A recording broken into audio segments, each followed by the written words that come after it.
Okay, so we've been looking at a variety of different sorts of laws, and the overall rubric here has to do with what will happen when the people come into the land of Israel. What will the laws be there? And many of them don't yet apply. Uh, and we'll see examples of that almost immediately. We're going to be we're still in chapter 23 of the book of Deuteronomy. We're going to be starting with verse 18, and that's on page 1125, 1125 in the Eitz Chaim. So I'll give you a minute to find that. So now here is a confession. When I was about 13 years old, I read James Michener's classic work, The Source. And if you've never read The Source, it really gives you the whole history of the land of Israel, going back to earliest times, up to what was in those days the modern period. So when I read it, it was very ambitious, a very long book. I was a kid, but almost immediately they begin in the Canaanite period. This is before the Israelites have come. And as a 13-year-old boy, when I read this section, the story about the Canaanite period, I have to say it really turned me on because it was about a man going to a cult prostitute within this Canaanite society. And the way the story went, as I remember it, was every year somebody was chosen and they would go in and they would have relations with this prostitute, and that would ensure the fertility of the land for the coming year. This is completely a fantasy on Michener's part, but underlying it is the notion of sacred prostitution. And that is what we may have a reference to. And I say may because I'm going to come back to that in a minute. Again, for those who may have just joined us, we're on page 1125. It is Deuteronomy chapter 23, verse 28. And we get this statement. Lo tieh kedesha mibnot Israel. No Israelite woman may be a kedesha. And the translation here is cult prostitute, right? Nor shall any Israelite man be a cult prostitute. And there the word is kadesh. So this kind of prostitution is forbidden, according to Deuteronomy. And the question is, what is it really? And the assumption of the translator of this text is that this is some kind of a fertility rite. And this is what was done. And interestingly enough, if we want to read it that way, then we have both male and female cult prostitutes. And so this seems to be hard to say. Is it women sleeping with men? Is it men sleeping with them? Whatever it is, it's forbidden. Now, there's a problem with that translation, though it may be accurate. And that is that whereas this kind of sacred prostitution was, one more thing. The reason they say that is that the Hebrew word, the ordinary Hebrew word for a prostitute is a zonah. But here the word is used kadesha, right? And of course it has as its roots kodesh. And kodesh means holy, right? Like kaddish, like the kiddusha, like kiddush, all those words have to do with holiness and sanctification. And so the word here is not zonah, but kadesha, and that suggests something having to do with holiness. Okay, so the root seems to indicate it. Many translations use it, but in recent years, scholars have begun to question that. Because where there's evidence among ancient Greeks and Romans of this practice, there really is no archaeological evidence, ancient documentation suggesting that that was in the ancient Near East. And I'm going to go a step further now. I want to ask you to turn, if you have the Eitz Chaim, turn back to page 235. 235. Either way, we're going to be looking at Genesis chapter 38, and we're going to begin with verse 12. Genesis 38:12, page 235. So I mentioned this story before, and we're going to look at it more deeply now. So this is a story about Judah, one of the sons of Jacob. He has 3 sons. The first one marries Tamar. He dies. The second one marries Tamar as a Levirate marriage, something that we'll get to talk about before long. But the law is that if someone dies without children, then the brother marries the widow, and there will be a child who will be known as the son of the deceased. At any rate, number 2 also dies. And now it's time for number 3. And Judah refuses to give his 3rd son to Tamar. Tamar is therefore left as a kind of widow. She has no support. He's not doing what the Torah says he should do. He clearly thinks that she's jinxed, some kind of witch, and he'll lose his 3rd child also. Tamar takes matters into her own hands. And we're going to see now how that worked. Again, we're on page, wait a minute, yes. We're on page 235, Genesis chapter 38:12. After a long time, Shua's daughter, the wife of Judah, died. When his period of mourning was over, Judah went to Timnah to his sheep shearers, together with his friend Hira the Adulamite. And Tamar was told, "Your father-in-law is coming to Timnah for the sheep shearing." And so Tamar, the daughter-in-law, whose first 2 husbands have died, took off her widow's garment, covered her face with a veil, wrapping herself up, sat at the entrance to Enaim, right, the outskirts of Enaim, which is a place on the road to Timnah, for she saw that Shelah was grown up, that's the 3rd son, yet she had not been given him as wife. Judah saw her, and he took her as a whore, as a harlot. So he sees her, and the Hebrew, I just want to point it out, V'yireha, he sees her, V'yashveha l'zona, he thinks she's a zona. He thinks she's a prostitute. So Judas, he took her as a prostitute, she had covered her face. So he turned aside to her and he said, "Let me sleep with you." He didn't know that she was his daughter-in-law. What she asked, "Will you pay for sleeping with me?"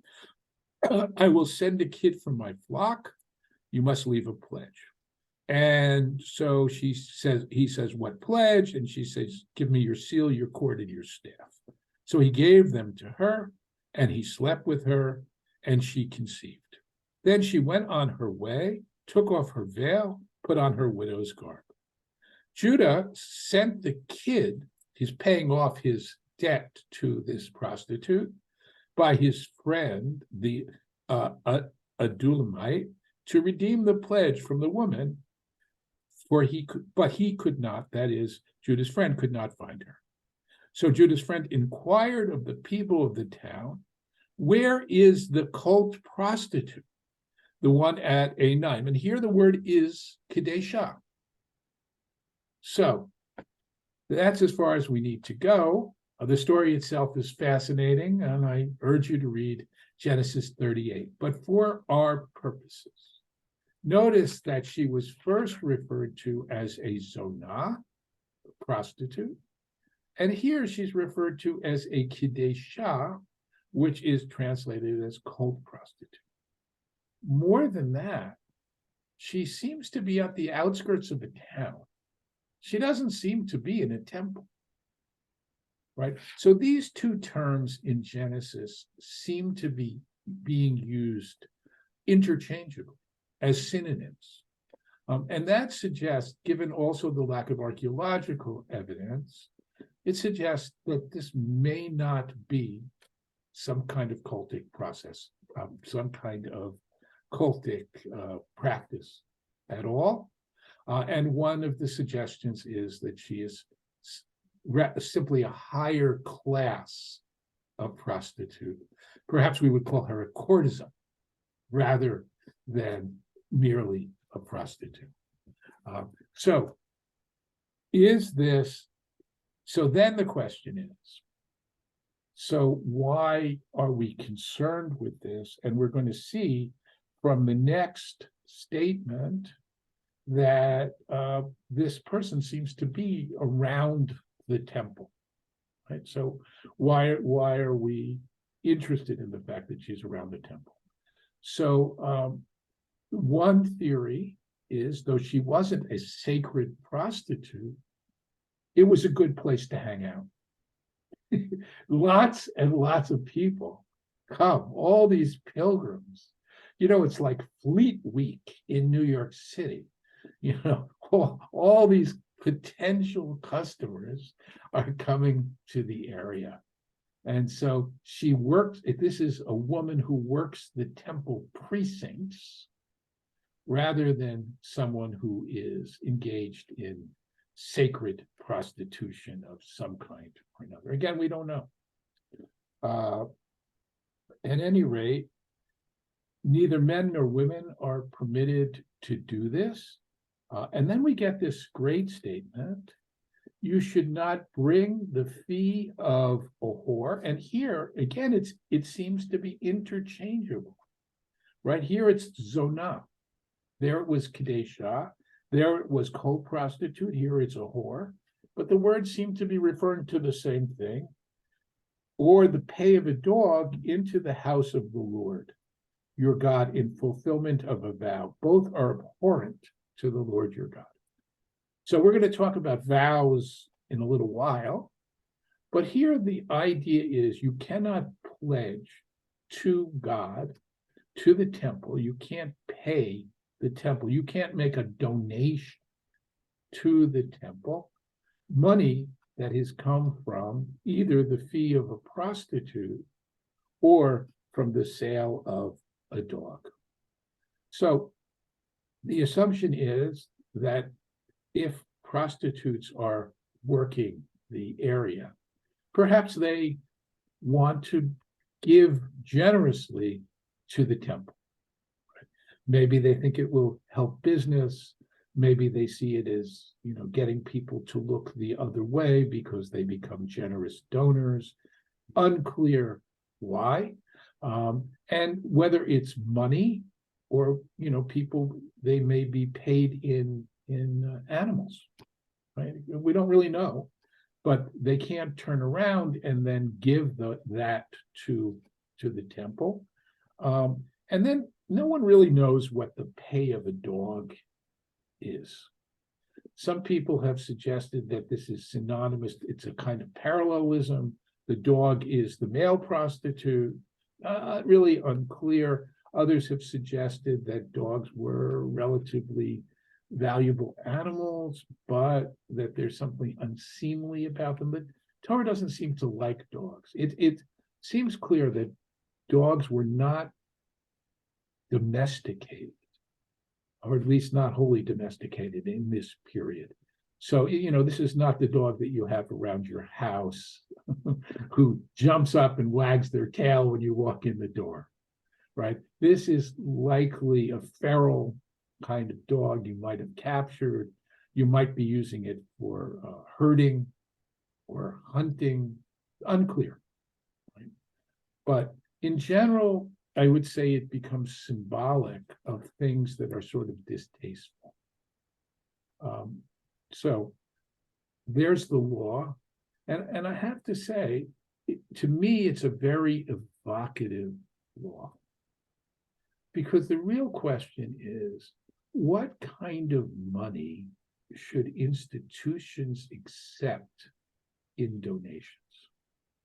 If we wanted to ask that question, which is, I think, an important question and continues to be an important question, you might remember Ivan Boesky years ago, who was convicted of corruption on multiple levels and went to jail, but was a very large donor to Jewish causes. And I remember that at the Jewish Theological Seminary, there was a building, maybe a wing, I don't remember exactly what, but it had the Boesky, the library, that's what it was, and it had the Boesky name on it. And the name was taken off. I don't know that the money was returned, I'm not really sure, right? But this idea that there is such a thing as dirty money, that an institution should not accept such money, and that you could just say, well, money is money, but that we have to. There is a sense here that ill-gotten gain should not be used for sacred purposes. And by sacred, I would expand to any sort of charitable endeavor, anything that does good in the world. And there are clearly arguments against it. And there are those who would say, well, but look at all the good we're able to do.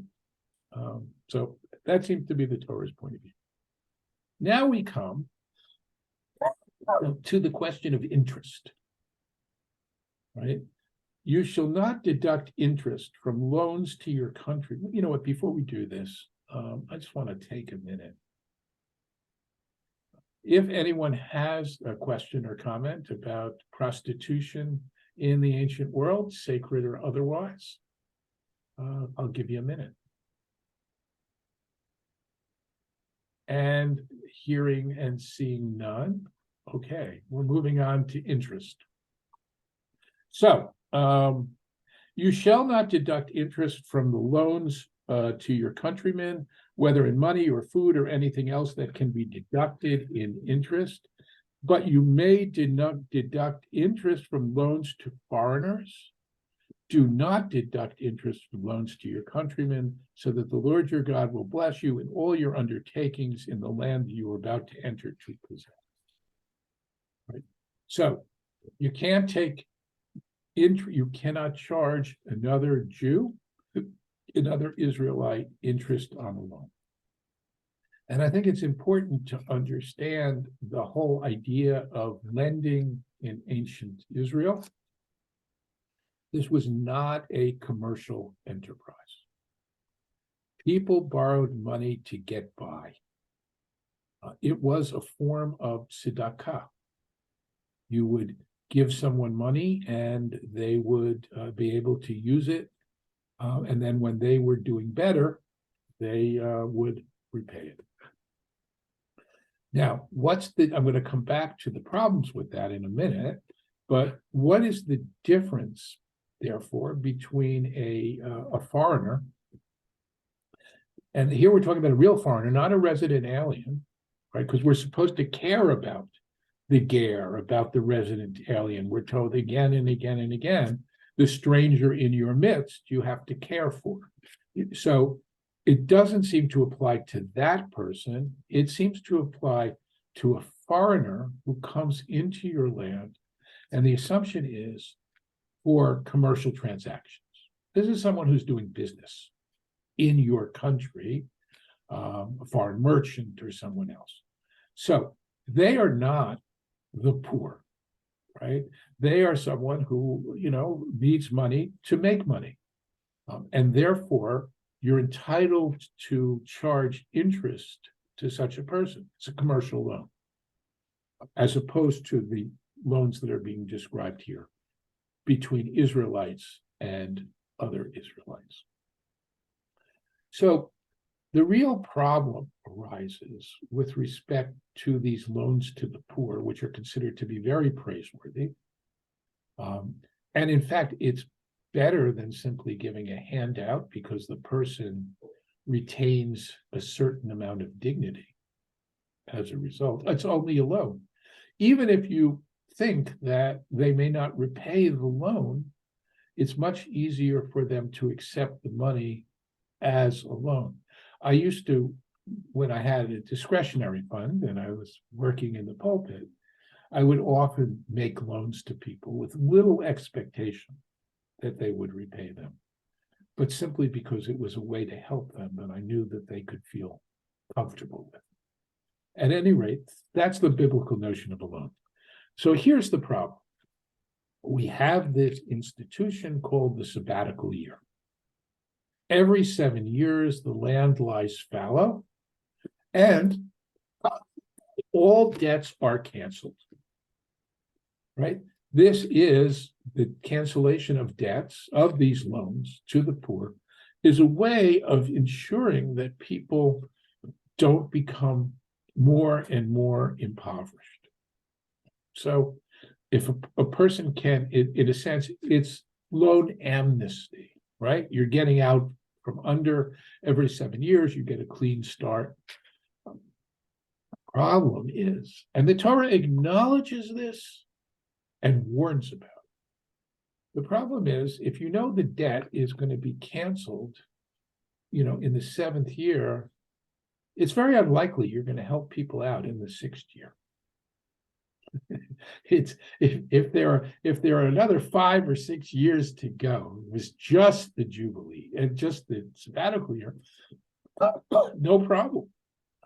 You'll see your money. But with the sabbatical year imminent, and the Torah says, don't do that. Don't be hard-hearted. Open your hand to your fellow, right? Make the loan anyway.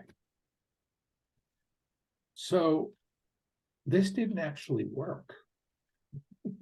Human interest, being what, not human interest being what it is, and people's, I guess, desire for money being what it is, those loans did dry up. And as a result, we have one of the most famous rabbinic enactments of the end of the time of the temple. Around, the temple was destroyed, the second temple was destroyed around the year 70. This is perhaps in the 50s. Hillel, the leading scholar of the day, known as Hillel HaZaken, there were 2 Hillels. This is the older Hillel, makes an enactment accepted by everyone that says that, in fact, loans will not be canceled in the 7th year, which is a remarkable thing to do. Because the Torah is absolutely explicit that loans are canceled in the 7th year. There's no ambiguity about it. It's very hard to, evade it. In fact, the Torah not only says that they're canceled, but the Torah warns people, don't let that stop you, right? So Hillel comes along and he says, well, here's what we're going to do. We are going to say that these loans can be turned over to the court. The Jewish court becomes like a collection agency, right? So the loan is given to the court, and no, the borrower does not have to repay the lender, but he or she has to repay the court. And so effectively, Hillel does away with the law in the Torah. And this is different from other cases in which we've seen laws being changed. You remember, because we looked at it not long ago, the stubborn and rebellious child. Now, what the rabbis did there was they didn't say, oh, this is terrible. a stubborn and rebellious child should not be put to death. What they said was, and therefore we are cutting that law out of the book. Ignore it. They didn't do that. They said, as you might remember, well, let's analyze a stubborn and rebellious child, and they give a whole host of limitations, and they come to the end by saying, well, there never was and never will be such a child, because we've now limited it so extremely that there are no cases. But of course, the law is there. The law applies. Why do we have the law? Well, we have it so that we can learn from it, right? That's a different route than what Hillel does, because Hillel simply says it's a dead letter. Yeah, it's there, forget it. Because he's created a workaround, which means that for all intents and purposes, debts are not forgiven in the seventh year. That is called a takana, just like the word tikkun olam, right? Takana is a fix. Something is broken and it needs to be fixed. In this case, the intent of the law, which was to provide aid to the poor, was not working. In fact, it was working against them because they couldn't get the aid they needed. And so it seems that in order to achieve the intent of the law, Hillel went around the law, circumvented it, and essentially made it a dead letter. I think it's quite remarkable. And it really opens the door, of course, for all kinds of other change. And there are examples, sometimes people say, well, the conservative movement, modern times, how could they do what they did, the laws in the Torah?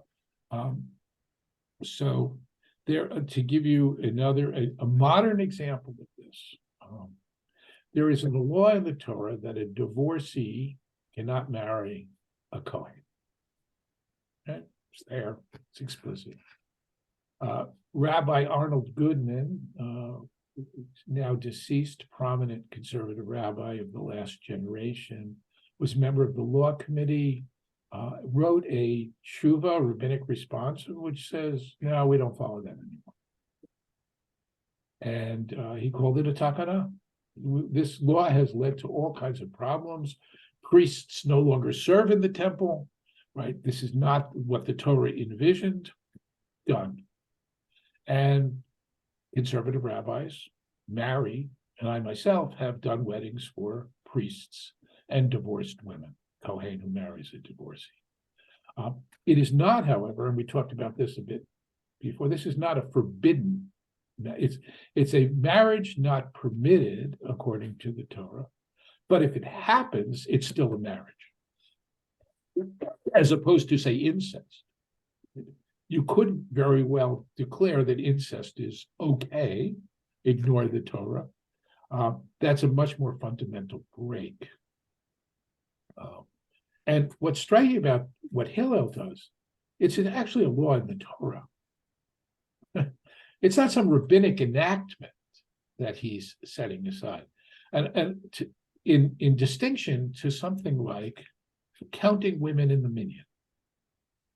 Now, it seemed, when the conservative movement decided to count women in the minyan, that was a huge change in Jewish law, right? Unlike letting a woman have an aliyah, which was not a big deal, wasn't a big change. Counting a woman in a minyan really, in some ways, was a deep change. But it wasn't a law in the Torah, right? It was purely the rabbis who decided what constituted a minyan, what doesn't constitute a minyan.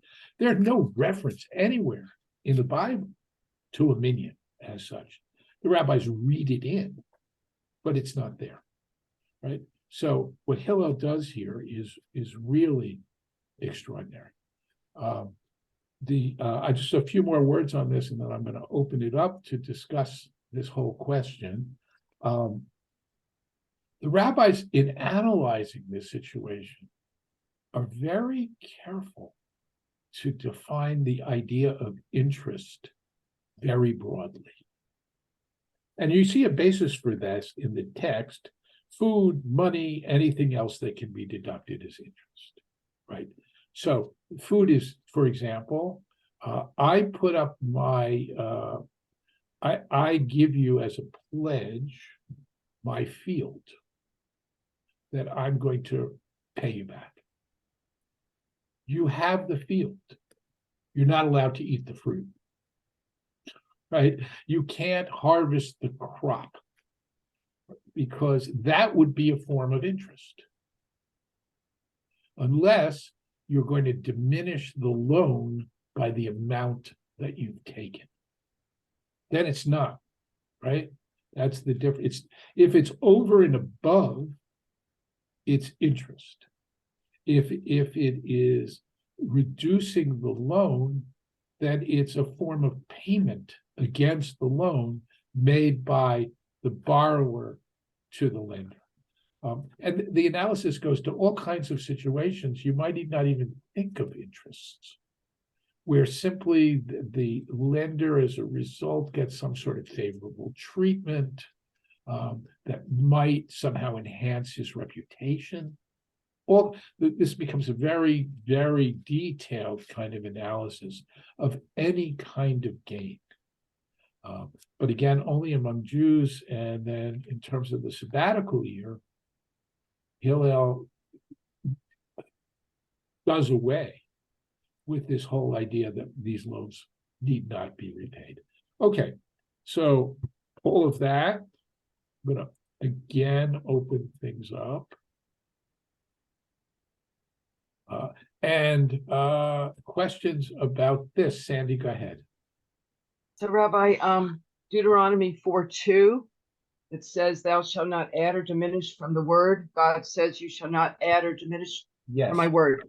Isn't what Hillel did? Isn't he violating Deuteronomy 4:2? So the rabbis understand add and diminish not as it's a problem, right? So the question is, how do they resolve the problem, right?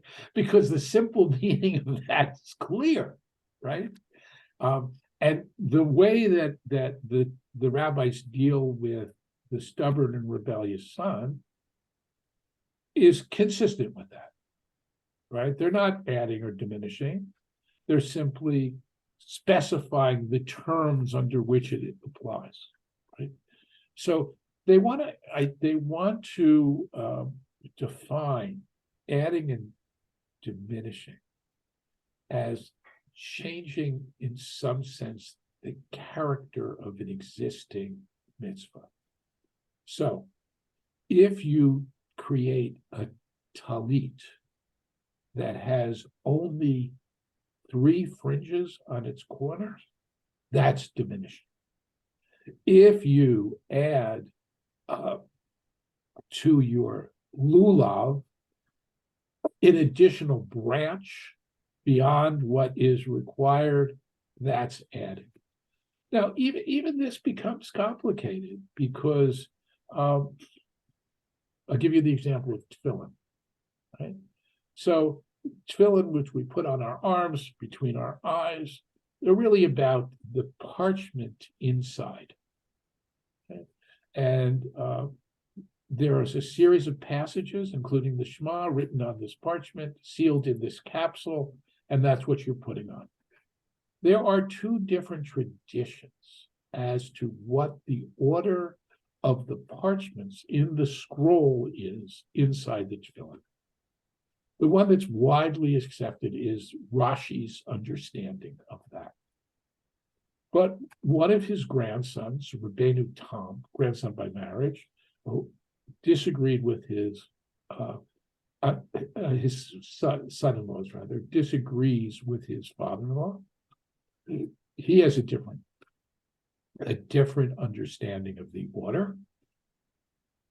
And so there are people who have the tradition of putting on a pair of tefillin, which has them in the order that Rashi said, and then taking them off and putting on a pair of Rabbeinu Tam tefillin, right? So that looks a lot like adding, especially according to the rabbinic definition, but it's not treated that way. So the whole issue of adding and taking away, I mean, there's tremendous amounts of rabbinic legislation that is not in the Torah itself. Tremendous. And they tried to, famous statements about the laws of Shabbat. The laws of Shabbat are a mountain hanging by a hair. What attaches to the Torah itself is the thinnest possible thread. And then, whoa, we get this huge and expansive amount of information, right? So the whole thing is delicate, it's difficult, and Sandy, somewhat inconsistent with the sort of literal thrust of the text. That's about the best I can tell you. Other comments, questions about interest or rabbinic ways of getting around things? I'll mention one other example of that kind of rabbinic way of getting around things, which in some sense is more like what Hillel does than simply limiting the applicability to kind of work around. And that's what we do with hummus, right? You're supposed to get rid of all the leavening in your house. The idea that we're going to keep it in the house, but we'll find a non-Jew and sell it to them, and then it'll be as if we don't have it. It's not our property, even though it's on our property, in our property. And as soon as the holiday is over, it's going to revert back to us, right? Is an attempt essentially to fix the law because people have much more stuff than they used to. Because the sacrifice of getting rid of everything before Pesach would be just a financial sacrifice, would become just too great, right? And there's a general principle that we're not supposed to waste, including waste money, right? And so there's another fix. And there are people who say, how hypocritical is it to do these kinds of things? And the fact is that every legal system, if it's a living legal system, has to do this kind of thing. Selling your chametz is no different than the idea of a corporation as a person, right? It's a ridiculous idea that somehow a corporation can be viewed as a person. But, that's how the law looks at it. Okay, I'm going to, any other questions before we go back? Otherwise, we're moving on to the next major piece of legislation.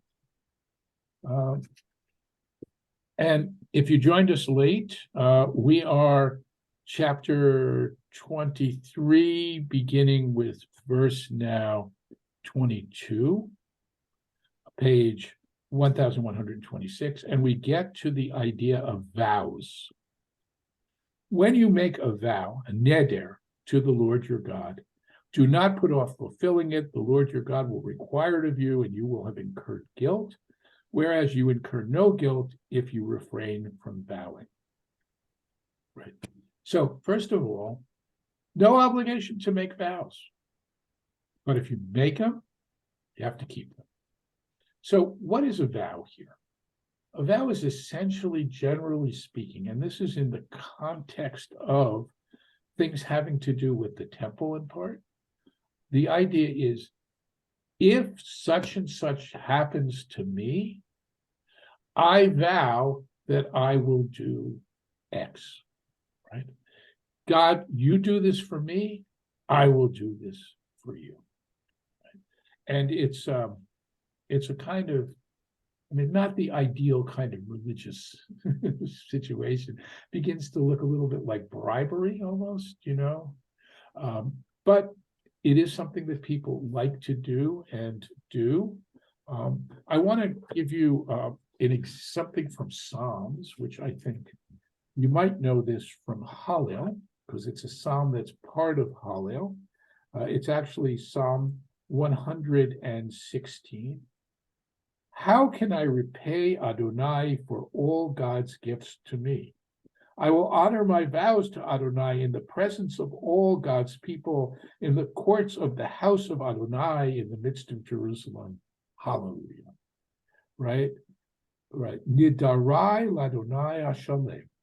My vows I will pay to God in the midst of all God's people. This is a very positive image, right?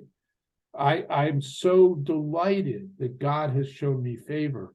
In other words, that which I asked for has been fulfilled, and now I will go to the temple. I will pay my vow. Everybody will see it. It will be in the midst of all God's people that God's goodness will now be demonstrated and manifest directly before people. They will see how good God is, how good God has been to me. Right? So in Psalms, at least in Psalm 116, we see vows in a very positive light. You could understand why someone might make such a vow. The Torah, though, is being very clear. You don't have to do this. Just, you don't have to make contributions. Just pay your dues. There are certain things Jews have to do. You have to pay the tithe. You have to do other things. That's it. You want to go over and above? You can do that, but you better keep your promise. You better pay it promptly, right? So that's the idea. Now, there is a negative, very negative view of vowing that we see in the book of Judges. Very famous story of Yiftach's daughter. Yiftach is a military leader. He's a judge. Judge not in the sense of being judicial, but in the sense of being a charismatic military leader who led the Jewish people against some of the tribes together against their enemies. Yiftach, who is not a great person in general, goes and he says to God, I vow that if you make me successful in battle, I will sacrifice to you the first thing that comes out of the door of my house. He's very successful, comes back, his daughter runs out to greet him. And there is, though it doesn't say it explicitly, there is a clear sense in the text that he actually offers her up as a sacrifice.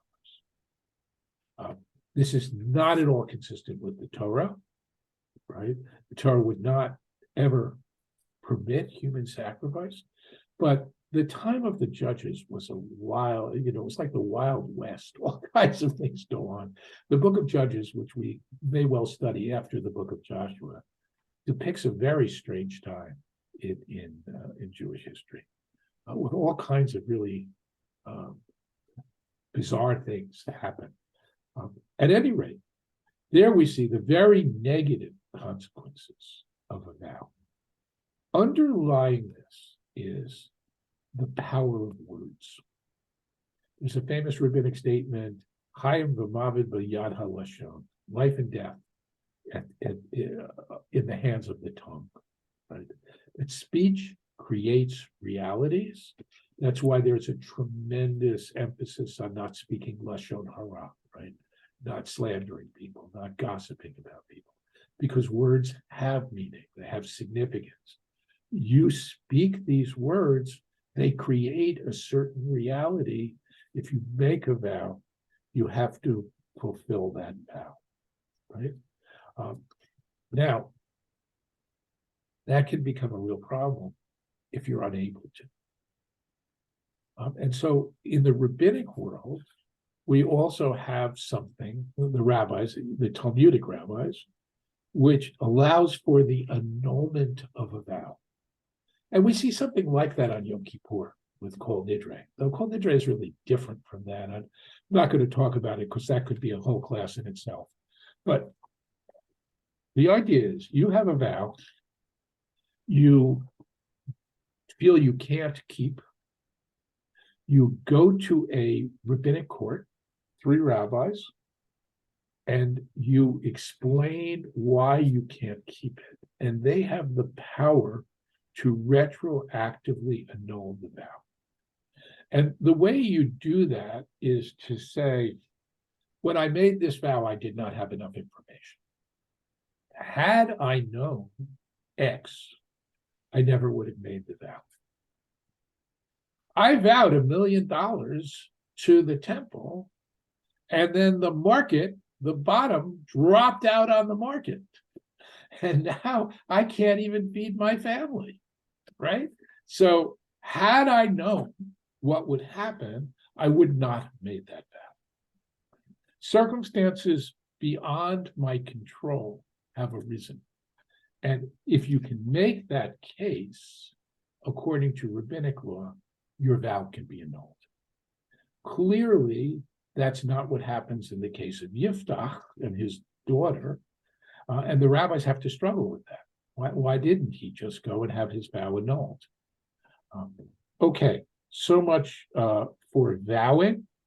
Going to do one more very quickly, and that is beginning with verse 25 now, the very end of chapter 23.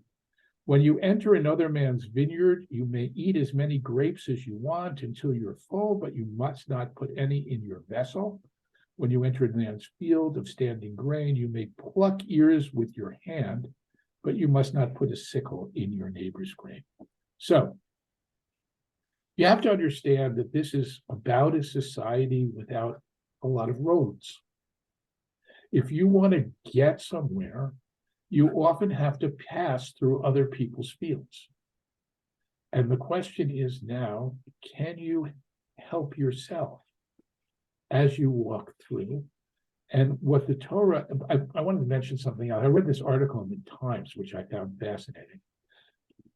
It takes place, it's about a situation in England. Apparently in England, there are all these laws which give the right to roam. You know, people who go, particularly in the north of the country and in the Lake Country, they go and they take these treks, and there are these paths that go, and they pass through all kinds of people's properties, and it's not considered trespassing. You have that right. But they've begun to fence in some of that property. And it's a complicated question. If you want to Google right to roam and the New York Times, you'll find a fascinating article. At any rate, this idea of passing through someone's property without it being trespass is assumed. Underlying the idea that you can pluck some grapes when you go, right? Even though you're taking something that belongs to someone else, is the idea that really we don't exactly own land. Everything is really given to us by God. And therefore, everybody has some small right to it. But you can't be a chazan, right? You can't go harvesting somebody else's crop. You can't go, picking apples and putting them in a basket. So that's the assumption here. There's another law which says when you have an ox which is plowing for you, you're not allowed to muzzle the ox. The ox should be able to help itself from the grain. It's too tantalizing to walk through someone's field and to see all of this and not to take something. So the last thing about that, which I just laugh every time I think of it. So the Erev Pesach, right? The day of the Seder, you are preparing everything, and you're actually not supposed to eat for several hours before the Seder so that you'll have a good appetite. What if you're cooking and you want to taste, so the rabbis say, yes, you can taste. You're like the ox who's plowing. That's where they hang this. You're like the ox plowing the field. You can nosh a little bit. All right. I'm going to open things up for questions at this point. Any questions about, yeah, Sandy, go ahead. Vowing, eating, whatever you like. Vowing. So the story of, what was it? Jeff, what's the name of the Yiftach. you talk and his daughter, right? Yeah. I don't understand. I guess I'm not in the mindset of that time, but I mean, just common sense. I mean, so he breaks the vow. He doesn't kill his daughter. What's wrong with that? What would happen to him? I mean, is that what he's thinking? The assumption is if you break a vow, you're going to be severely punished by God. Right? You vowed something to God. And the idea, we're not talking about modern society in which you figure out God is big and I'm small and really, no. The assumption is that there are going to be dire consequences. You can look to the Greeks for this, look to the Iliad and the Odyssey. When people disobey the gods, there are calamitous consequences, right? So, it's simply not, you don't do that. And words are not mere words. And, so, I mean, again, I don't think Yiftach would ever be found guilty in a Jewish court, innocent in the Jewish court of law, or guilty for doing what he did, or guilty for keeping his vow. It represents a very, to use a word I don't often like to use, a very primitive level of religion. But it's there, and I'm only citing it to show you that even though we have a very positive view of vowing in Psalms, we also have the cautionary tale in the book of Judges, which may be nothing more than a kind of legend. Other questions about vows, about the right to eat your neighbor's property, interest, anything else that we've talked about today. So, happy Thanksgiving, everyone. Thanks. I want to thank those of you who contributed to sponsoring this class. I did receive some money and checks from some of you, and again, not necessary. Anyone who wants to do it, you're encouraged, but not required. And I will send out information about how to do it again 1 or 2 more times, and then we're done. So, but thank you to those who are. Have a wonderful Thanksgiving. You too. I would mention the fact that this Shabbat I am giving the sermon at the synagogue I belong to, and in part because I've just celebrated my 70th birthday, and I asked the rabbi to be able to speak about that and sort of more broadly, and he was kind enough to let me do it. If you want to hear the sermon, I belong to B'nai Shalom in West Orange. You know what? I'll put a link to them when I send out the recording. So if you're interested in hearing, join us in Shul in West Orange this Shabbat. Okay, I think that's about it. Have a wonderful, wonderful week, and a happy Thanksgiving. And God willing, I will see you all next week. Thanks. See you in Shul on Shabbos. Bye.